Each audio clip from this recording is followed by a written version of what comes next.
Live from the Business RadioX studio inside Renaissance Bank, the bank that specializes in understanding you. It's time for North Fulton Business Radio.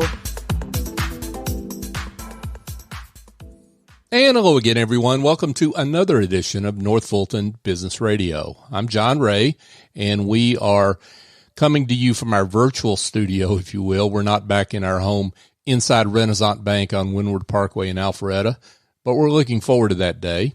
In the meantime, if you need a more personal experience with your bank, but you need a bank that's big enough to handle pretty much everything that you can throw at them, a bank that has the technology to be able to offer you and your small business, my suggestion is go to renaissancebank.com, find their local office, some 200 across the South ready to serve you and growing, and give them a call. Give those folks a call, and you won't get a 1-800 number automated voice kind of situation that you get at a lot of the mega banks, and you know what I'm talking about.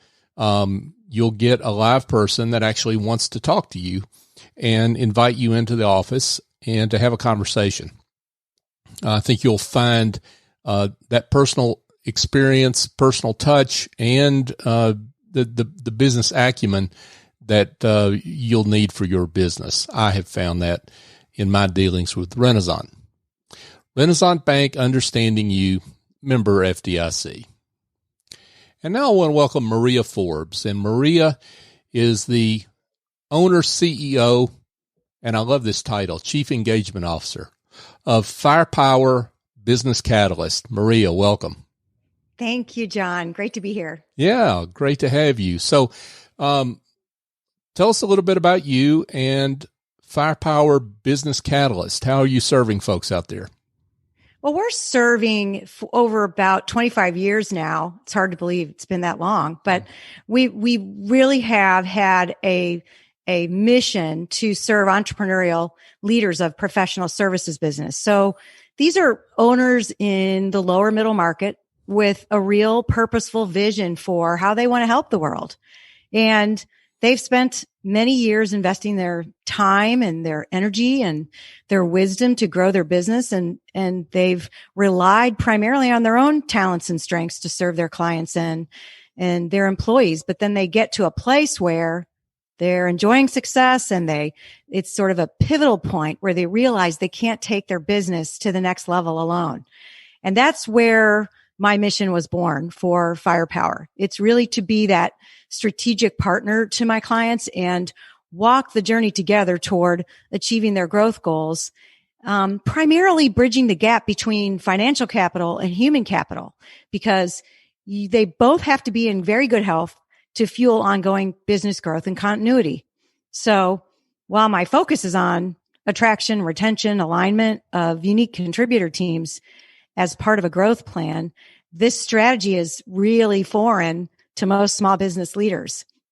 But when I explain the impact of unique contributor structure on revenue generation and that unique contributor structure replaces a traditional view of the org chart of who does what, they get it right away. And that's when they really want to work together. So we've enjoyed many years of this work with our clients.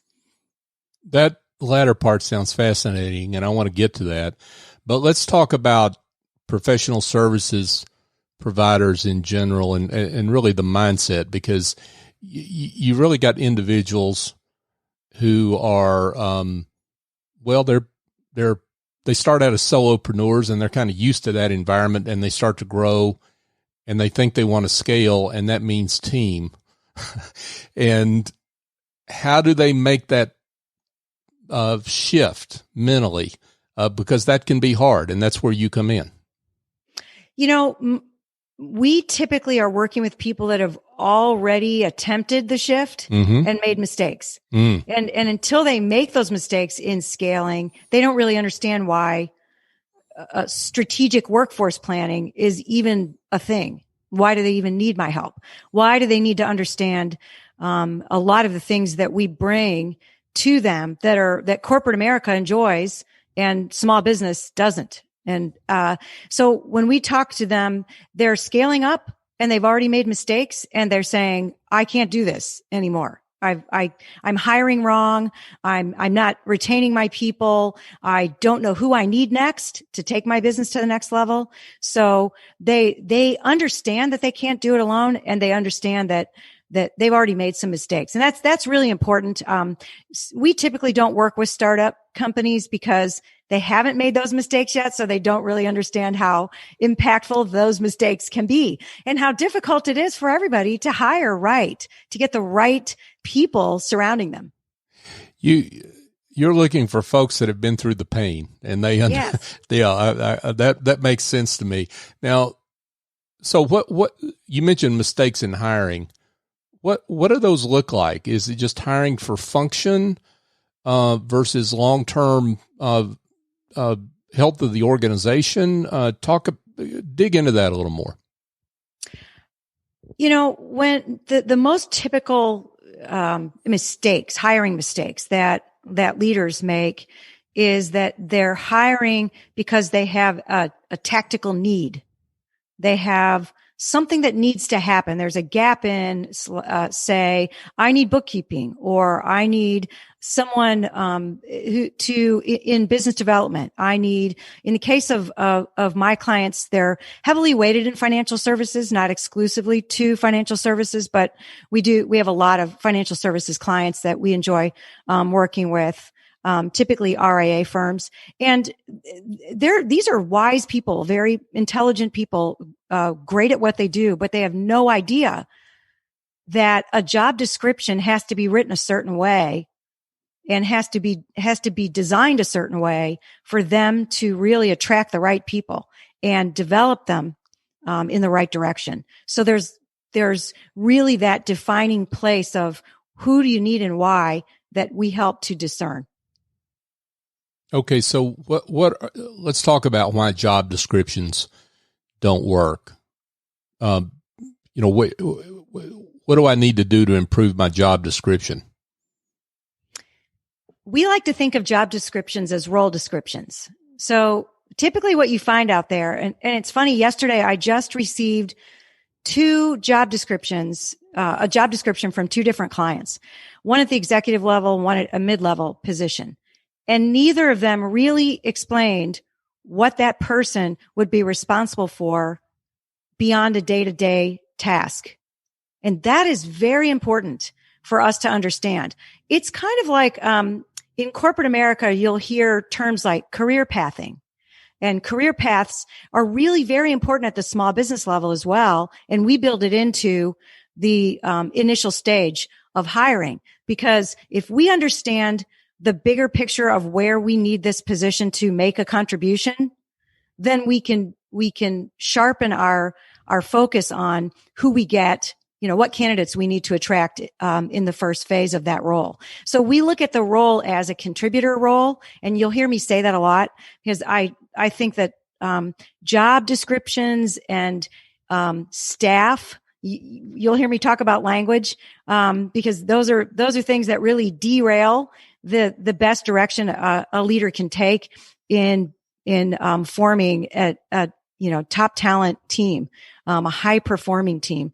So job descriptions don't work. They give us a laundry list of day-to-day tasks and credentials. We understand two things typically from a job description. We understand what the cognitive needs are for that role, which are what do they need to know? What's their knowledge base? What's the skills and education and experience that are required to fulfill this role? And the other thing that the job description tells us is, as I said, the laundry list of tasks that need to be done. So what happens when the leader says, I wish I could get my people thinking outside the box, which I hear a lot. Well, you've hired them based on this list of tactical duties and responsibilities. You didn't hire them with the vision for them that they could make a contribution to the growth goal. So we didn't integrate their unique abilities into that hiring process. And that's what we need to do to improve. So that's why job descriptions don't work. When we do role descriptions, we're adding another element to the job description that is conative. And the conative part of the mind is it tells us how a person innately needs to execute in a role. So we're looking at how do they need to execute? How do they need to participate in the growth plan along with their day-to-day tasks and their knowledge base? So it's a much more robust description of that role. Yeah, and back to that comment you made about language is important. I mean, I was listening there, and you were using some language that had some contrast there. I mean, the word job compared to the word role is really something transactional versus something a little more inclusive and team-oriented, it sounds like to me. It is, and it's a job description, believe it or not, and one of the things I ask during our strategic work with teams is, do you have a job description? Because they know what that is. And oftentimes they don't. They haven't looked at it for years. It doesn't mean anything beyond how I got in the door, how I got the interview, and how I might have got in the door.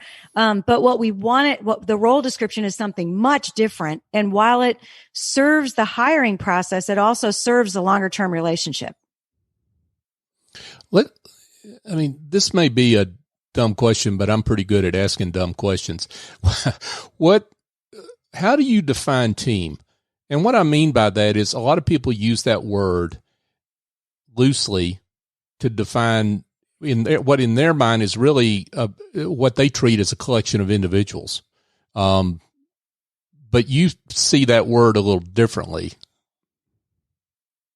I do see that word differently. And so, we structure unique contributors. I'll refer to things in general language that people understand, like job description and teams, but our teams are really made up of unique contributors.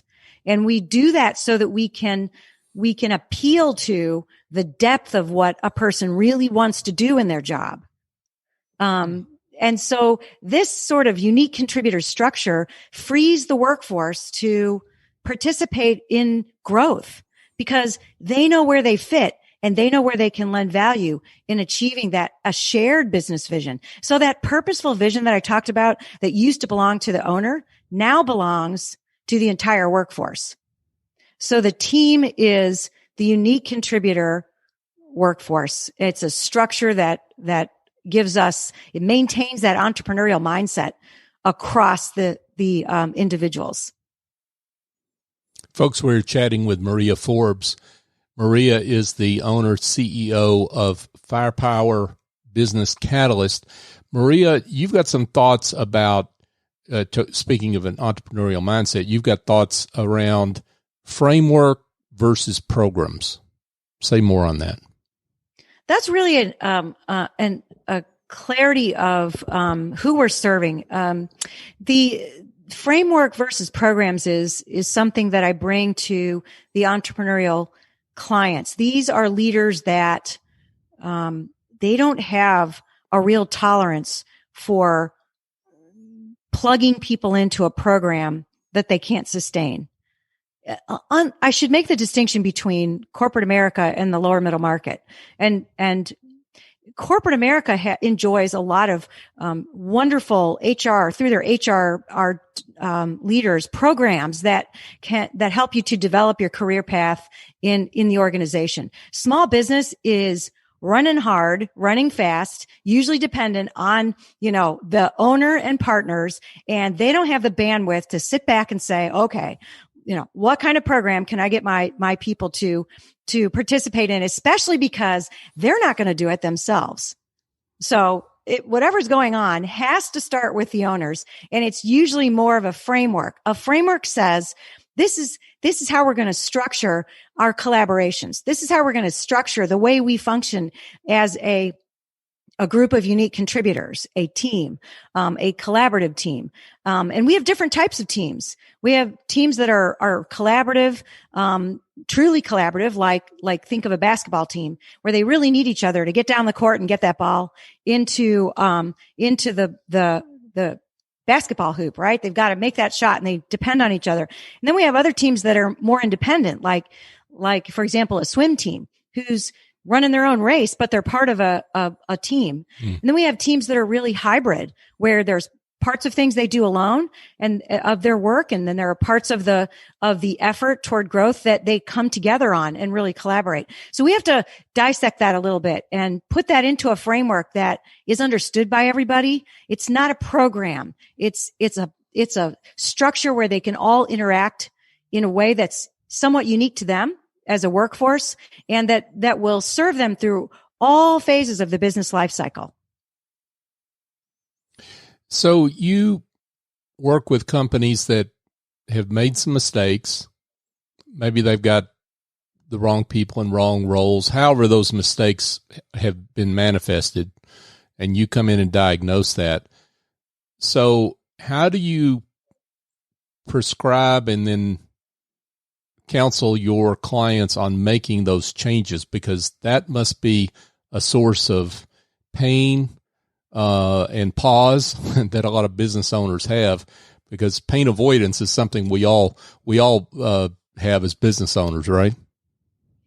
Yes. In fact, I just spoke with a new client this week, and she was classic in terms of the pain that my clients are experiencing. And that is, I'm on a growth path, and I've had some turnover, and I've lost confidence in my ability to get the right people on my team.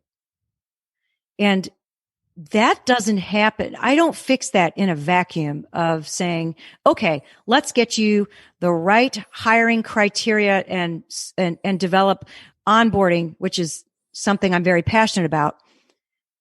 We first do something else. We talk to them about their business. We look at the business strategically. We look at strengths, weaknesses, opportunities, and threats, the old SWOT approach to understanding a business.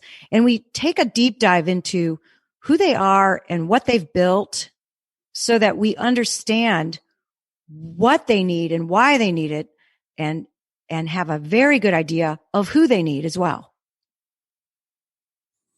And how involved is the entire team in this work? I mean, you're working for the business owner, but how do you incorporate the current team members into the work you do? So when we're restructuring teams, what's commonly known as alignment, and what we're really doing is saying, let's take a new look at your role. Let's make sure that you are fully engaged in what you're doing, and that you feel like you are participating. You're using your natural strengths, your learned capabilities, and you're appealing to your motivations and desires to do this work. All three of those have to happen to have a fully engaged individual.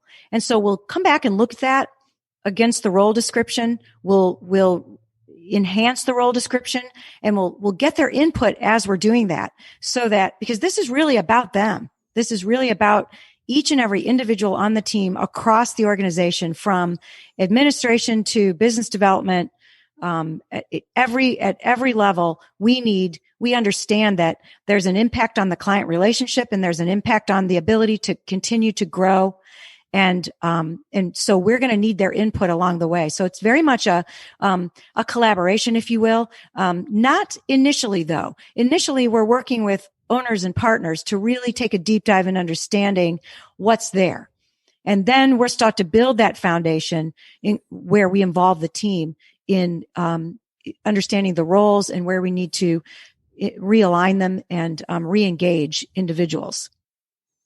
Now, one of the things you said earlier was that your mission is to integrate financial capital with human capital.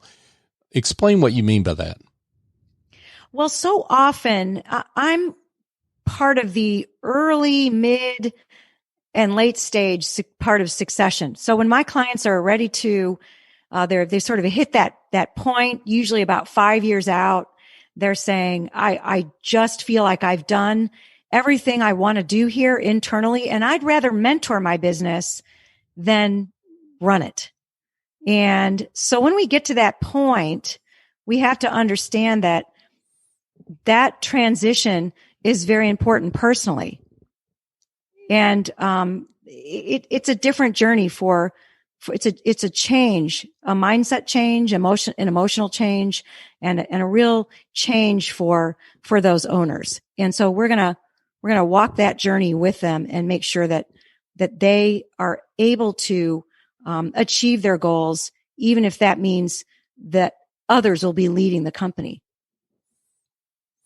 Yeah. And what you're getting at, I think, is really important for business owners to understand, because so often they think exclusively in terms of financial characteristics when it comes to succession. What's my business worth? What kind of multiple can I get? I mean, all these are numbers. The human capital equation here is extraordinarily important and something that a buyer is going to be very interested in. Yes. And so what I mean by the bridge, if you will, between financial capital and human capital is that when they get to that point, where they're saying, I'm on an accelerated growth track, or I want to succeed. I want to get new leadership in.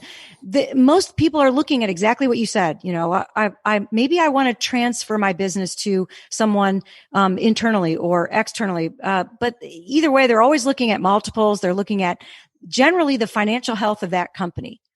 And what I'm doing is introducing the impact of the human capital values on the value of the business. So we start early with that. We start with that perception at hiring, at retention, at all of the phases of the business life cycle, so that by the time they get to the point of business transfer, we've built a really solid human capital foundation that shows up as a value and works. And we know that the human capital, the people power the business.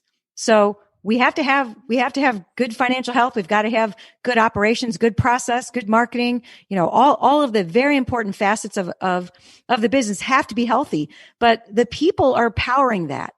And so with that people powered perspective, we understand that people have a seat in the strategic growth plan. And so we're bridging the gap between that sort of siloed, if you will, look at financial capital and saying, let's look at both together so we can get the full value of the business. You've got some thoughts around taking new team members and helping them become long-term, what you call associates. Dig into that for us, if you will.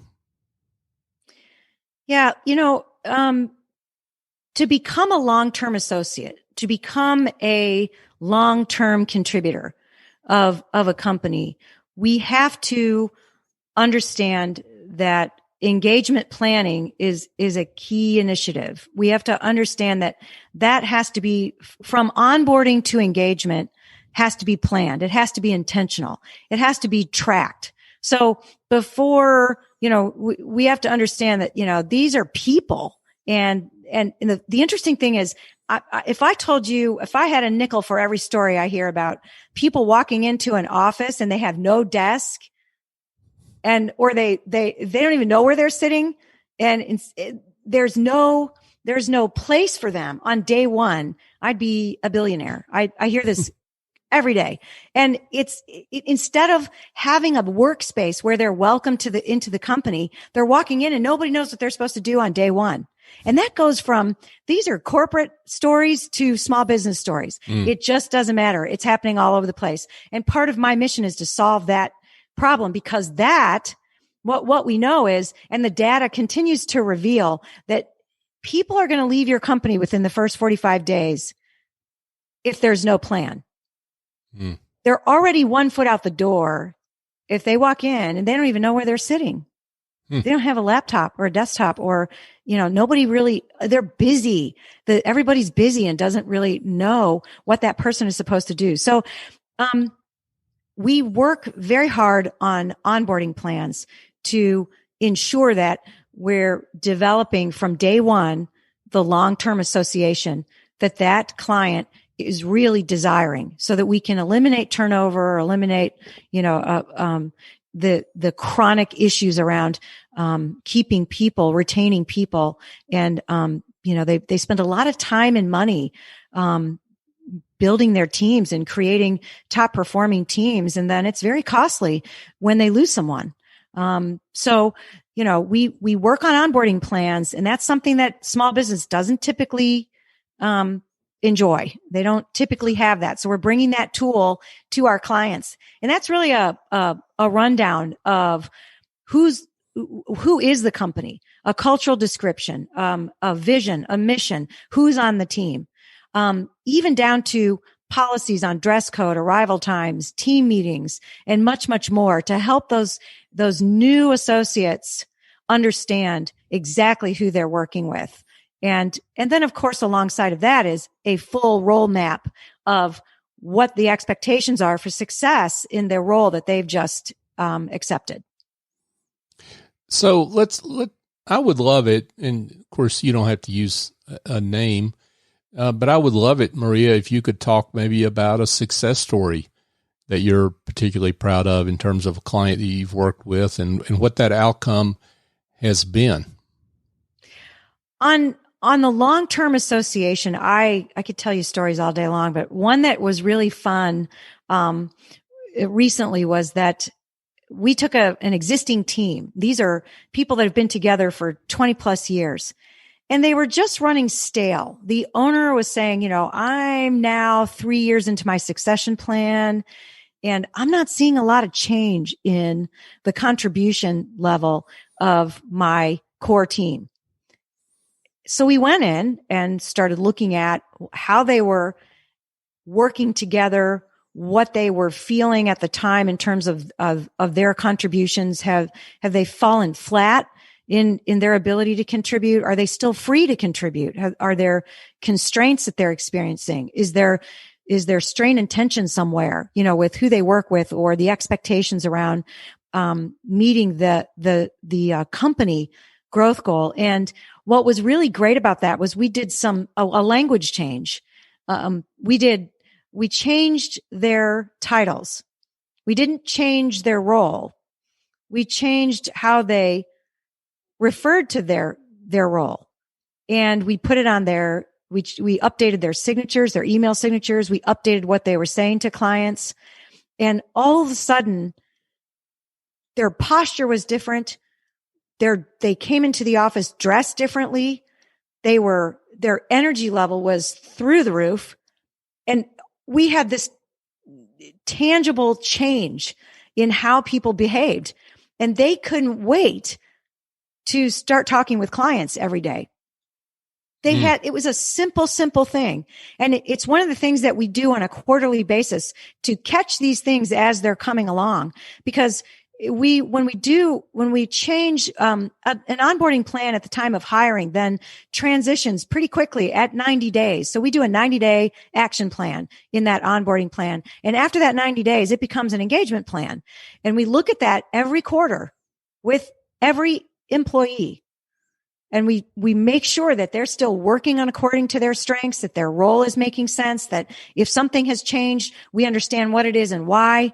We take a quarterly look at their role every year. So 4 times a year, they know that they have our attention personally to make sure that they are working on that long-term association, and that it really truly is happening for them in a fully engaged way. So it's an ongoing process, and it's a lot of fun to see the energy change from simple little things. Like that's one of the simplest things we can do after a quarterly progress check, to say, I think they've lost a sense of who they are to the clients, and we changed it and just really had a sharp uptick in how the company was then contributing, how those teams were contributing. So that's just a really small example. On the larger example of how we make these changes, and was a company. I probably had 3 long-term clients that retired in 1 year. So we were taking them through a succession plan all at the same time. And while there were some unique things going on in each company, there were some common things, but one of them in particular, was transferring ownership to this is a financial advisor firm, that has a wealth management and a 401k, side to their business. So they had two separate, key advisors serving each of those markets. And, when the owner and partners left, transition, they're now mentoring indefinitely because they enjoy working together. The two new advisors were at first thought, we've got this. We're excited about this. No problem. And they said, and I said to my client, I'm probably going to take a back seat here for a while because they haven't made any mistakes yet. They haven't been owners yet, and they don't really know what they're getting into. So we're going to just kind of watch them. And so I continued to meet with the previous owners, partners, and we just kind of kept an eye on the two new owners. And they said, yes, we're hiring in some interns and associates, and lost every one of them. They were completely deflated within a year. And I got a phone call, and the lead advisor said, we can't do this anymore. And it was that place of understanding what human capital really does, what that focus really does. And that there's an art and a science to hiring, and it isn't just recruiting, and it isn't just onboarding, and it isn't just development. It's not just attraction and retention. It's all of those things working together. So, the stories just go on and on, but it was really interesting to watch new leaders kind of come into this, and they always do it by a mistake that kind of squelches their confidence. And then they say, okay, I'm ready for partnering on this. Great value, folks, here from Maria Forbes. And she is the owner, CEO of Firepower Business Catalyst. Maria, this has been great. And I want to get to the most important question, which is folks that have heard something that makes them want to reach out to you and they want to get in touch. Tell them how they can do that. Sure. Thank you. You can get in touch with us through the Firepower Teams website, which is www.firepowerteams.com. And you can also call me directly or email me directly. My email is maria@firepowerteams.com. That's a fast way to get to me directly. So I welcome any inquiries. Maria Forbes, thanks so much for being with us. My pleasure. Thank you so much, John. Thank you. Folks, just a quick reminder that if you've got speaking of tasks that you need to have someone else handle so you can work on your human capital, I've got an answer for you that involves picking up the phone and calling S.E. Escobedo over at Office Angels. Now, if you've got bookkeeping, if you've got administrative tasks, if you've got those kinds of things that you're working on as a business owner that really you should not be working on, somebody else that's better equipped to do it, should be doing it. Go to her website. You can do that if you're shy, officeangels.us. My suggestion is pick up the phone and just call her, 770-442-9246. Tell her I sent you, but while you're at it, but explain what your problem is, and she'll send an angel or two in to fly in, get the job done, and fly out. And they do it on a virtual basis, and they've been doing it that way for 21 years. So a pandemic environment doesn't scare them in the least. I think you'll find her and her team are terrific. I know I do for my business. S.E. Escobedo, Office Angels. And as we wrap up here, folks, I've got a request for you. If you could please find our show on your favorite podcast app. North Fulton Business Radio is the search term. We're on all the major apps. And subscribe to the show, but more importantly, give us a 5-star review. Now, I'm asking for that not just for me really at all, not for Business RadioX at all. We're asking for that for our great guests that are on our show, because we want folks to find the show so they can utilize the services of great business leaders like Maria. So if you could do that for us, we'd appreciate it. You can also connect with us on social media, North Fulton BRX, on LinkedIn, Facebook, Twitter, and Instagram. So for my guest, Maria Forbes, I'm John Ray. Join us next time here on North Fulton Business Radio.